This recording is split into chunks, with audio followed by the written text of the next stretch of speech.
want to talk about something that's very necessary and very important topic when it comes to home care, as well as very important when it comes to keeping people out of the hospital as much as possible, keeping your loved ones at home as much as possible so that you can continue to care for them there, give them the best quality of life at home. And that subject is fragmented systems when it comes to healthcare. And what I mean by fragmented systems is what actually happens after the discharge process. After your loved one has been in the hospital or in rehab and the nurse comes in, reads all these instructions, or the discharge planner comes in, reads all these instructions, gives you a stack of papers, maybe a couple of phone numbers to call to make some follow-up appointments.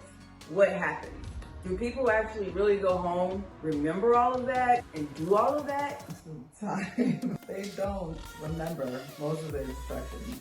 From my experience as a nurse, they're not even paying attention when the nurse is giving discharge instructions because they're more focused on going home. They've been in the hospital, they're over it, they just want to go home. They're like, get me out of here. So the nurse is giving pertinent and really important instructions, and they're just focused on what they're going to do when they get out of here, what they're going to eat, how they're going to sleep in their own bed. And it's like the Charlie Brown teacher when the nurse is talking. So when they get home, they're clueless and they're probably freaking out because they don't understand the instructions when it's time. They've lost the paperwork, or they're looking at it like it's Greek and they don't know where to start. So what happens next? They're missing important appointments. They don't know the contact.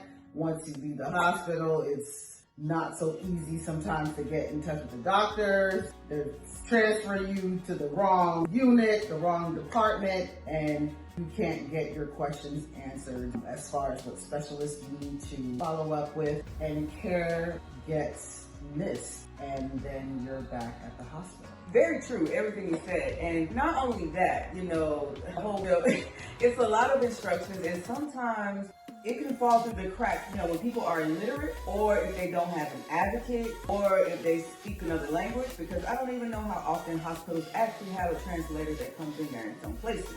I don't see it very often. I mean, I've seen it on occasions, but sometimes people have to have their own translator with them, or else they won't understand anything. And so I think that's a big deal